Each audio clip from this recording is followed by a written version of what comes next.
둥이들은 태어날 때도 체중이 좀 적게 태어나는 경우가 많고 네. 성장 속도도 좀 느릴 가능성이 많기 때문에 쌍둥이는 8주, 새쌍둥이는 12주에 시작할 거를 권장을 하고 있습니다.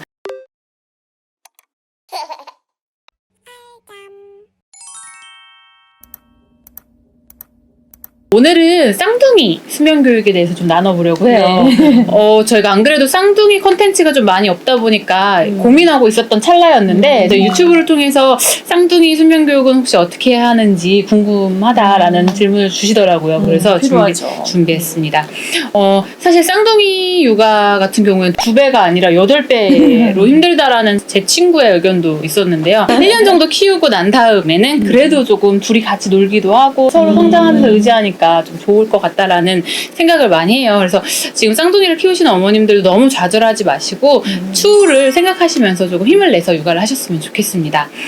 쌍둥이 수면 교육을 진행하실 때 혹시 주의해야 할 사항들이 있을까요? 항상 생각할 거는 모든 수면 교육은 모든 아이에게 다 동일하게 적용될 수는 없다. 이것을 잊지 않으셔야 돼요. 네. 예를 들어서 미숙아나 저체중아로 태어났으면 그 아기의 발달이나 성장 상황에 맞춰서 수면 교육의 속도를 좀 늦춰야 되잖아요. 네. 둥이도 그렇게 생각하셔야 될 것 같아요. 이제 쌍둥이 부모들은 말씀하셨듯이 지치니까 수면 교육에 더 속도를 붙이고 싶어하는 맞아요. 경우들이 네. 많은데 몸무게, 뭐 아기의 성장 발달 변화 등 아기의 상태를 좀 더 지켜보면서 진행하는 것이 네. 실패 확률이 오히려 더 적다고 할 수 있겠죠. 네. 수유 간격 늘리기 이런 것도 몸무게가 적게 나간다면 아무래도 진도를 좀 늦게 빼야 되지 않겠어요? 네.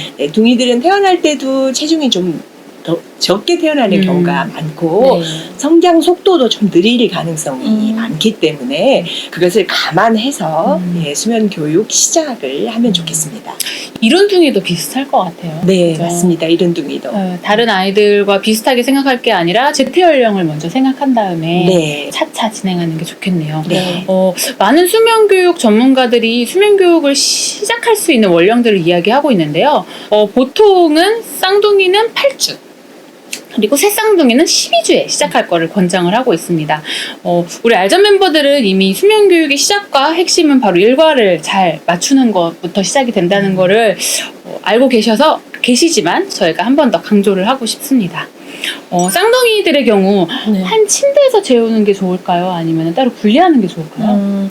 우선 그 서로의 수면을 방해를 하기 때문에 그리고 질 좋은 수면을 위해서 이부자리 정도는 분리를 하도록 저희가 권장을 하고 있어요. 그래서 그렇다면 이런 상황에서도 쌍둥이도 침대를 따로 쓰는 게 좋을 거예요.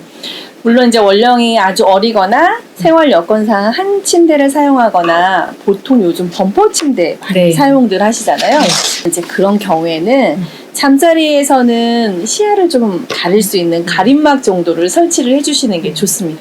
이거는 이제 왜냐하면 수면 중이상 아기들은 얕은 잠을 자는 시간이나 잠깐 뒤척이는 시간들이 굉장히 많잖아요.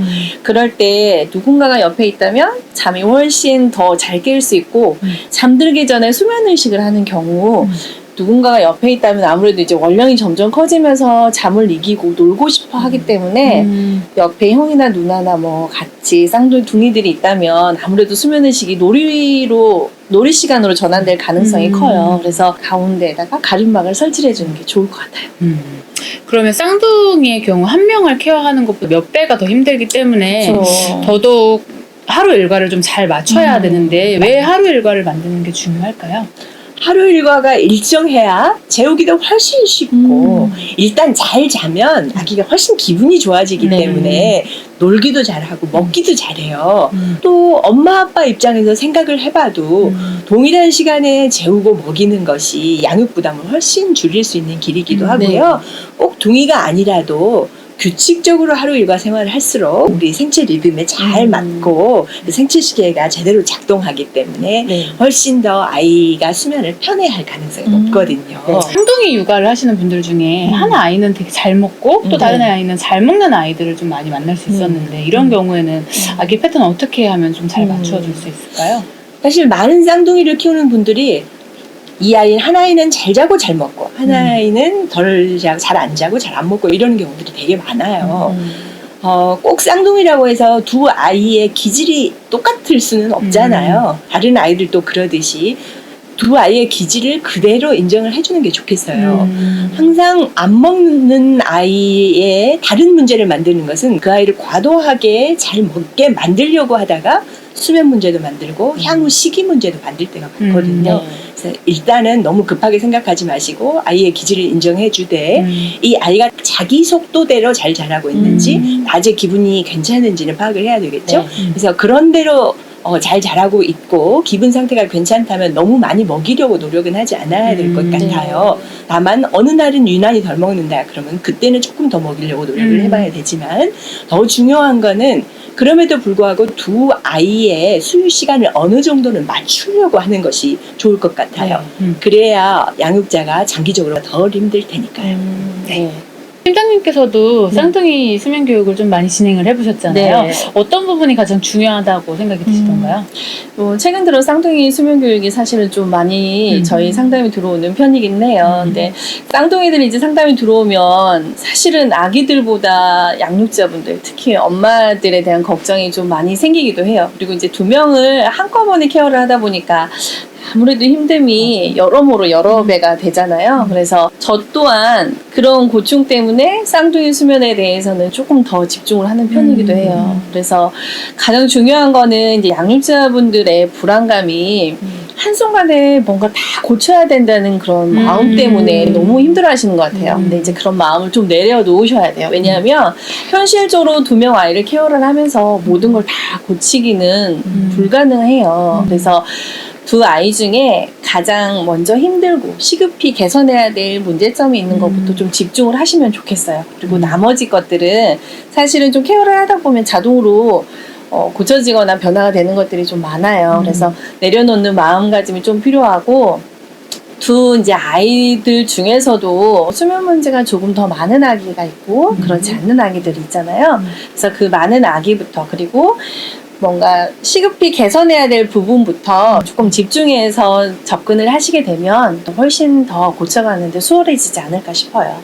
많은 어머님들이 한 이야기 중에 한 아이가 조금 더 예민한 것, 둘 중에 한 아이가 조금 더 예민을 하고 그리고 그 아이가 울음이 좀 강한 편이어서 이 아이가 다른 아이의 잠을 깰까봐 걱정을 좀 많이 하시는 것 같아요. 근데 생각보다 이 둘의 형제자매의 울음에 익숙할 수 있고 또 둘은 양수 안에서 같이 커왔기 때문에 둘의 울음이 서로에게 큰 자극이 주지 않는다라는 연구 결과도 정말 많거든요. 이 부분에 대해서는 어떻게 생각하세요?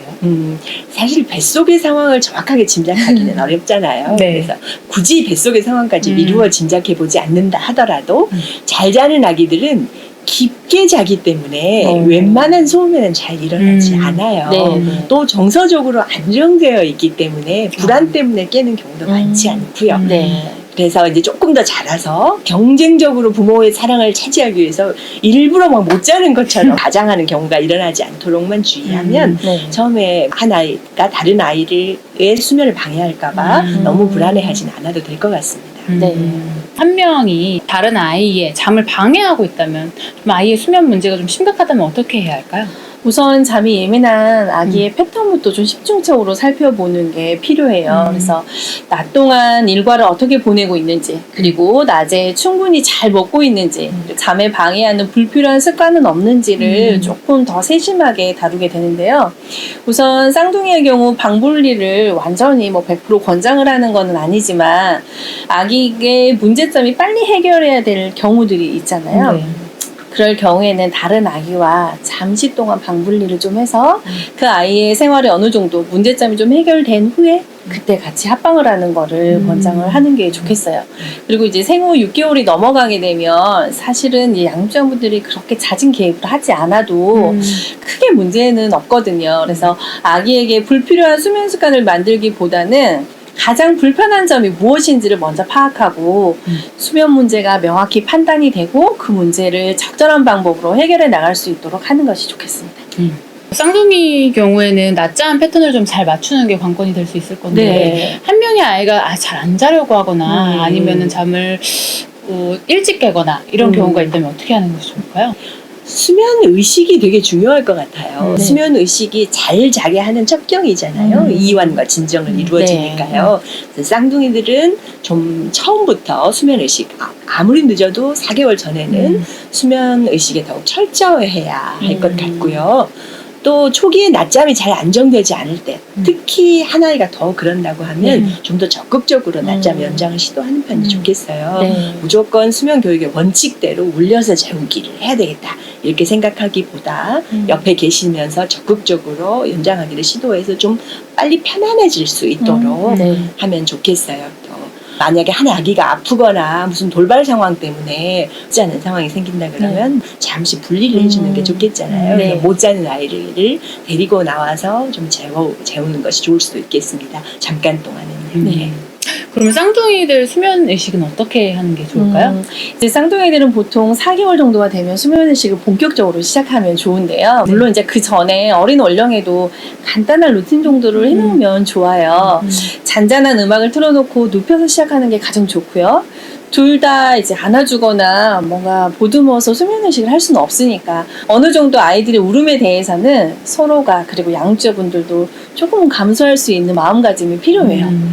그래서 둘이 함께 눕히고 양육자가 가운데 누워서 수면 의식을 진행한다면 서로의 시야를 가릴 수도 있고 또 아이에게 좀 더 안정감을 주면서 잠들 수 있을 것 같아요. 그래서 지금은 너무 힘들고 너무 버겁죠, 사실은. 나는 하나인데 2명, 3명을 케어한다는 것이 보통 일은 아니잖아요. 그래서 이런 경우에는 돌이 지나게 되면 서로 의지가 되고 서로 친구 삼아 이렇게 잘 생활도 할 뿐만 아니라 잠에도 굉장히 긍정적인 영향을 많이 주게 돼요. 그래서 이런 기간이 너무 힘들지만 조금 더 기운을 내서 기다려준다면 아기들도 분명 잘 자는 시간이 될 거예요. 쌍둥이일 때도 그렇고 뭐 연년생일 때도 네, 그렇고 그렇죠.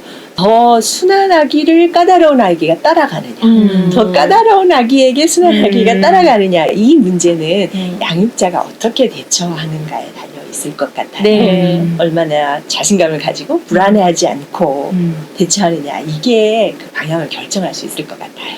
너무 불안한 아이에게 초점을 맞춰서 전전긍긍하면 그 순한 아이가 생각할 때는 그 아이가 훨씬 더 관심을 받고 맞아요. 있다고 맞아요. 생각하기 때문에 그럴 수도 있겠네요. 네, 그건 매우 조심하는 게 좋을 것 같아요. 네. 근데 쌍둥이 키우시는 분들 보면 생각보다 더 잘하세요. 또 대부분이 음료수를 있어요. 하다 보니까 수유 간격도 잘 늘어나고 네, 맞아요. 또 밤중 수유도 또 잘 줄이시고 이렇게 하다 보니까 그렇게 걱정하지 않으셔도 될 것 같아요.